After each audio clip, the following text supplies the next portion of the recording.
À quelques jours de la question de confiance que le Premier ministre veut poser au Parlement sur son programme et sur ses projets, voilà que nous comprenons que la situation politique en France est bien perturbée. Il y a une forme d'inquiétude, mais aussi d'instabilité.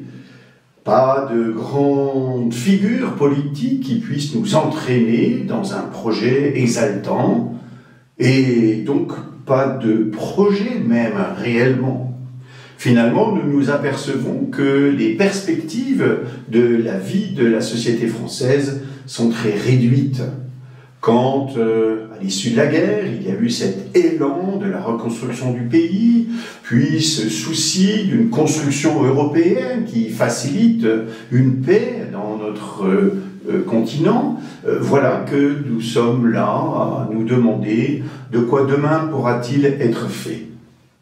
Si nous n'avons pas de grands projets communs de société, nous pouvons quand même aussi espérer avoir quelques projets personnels.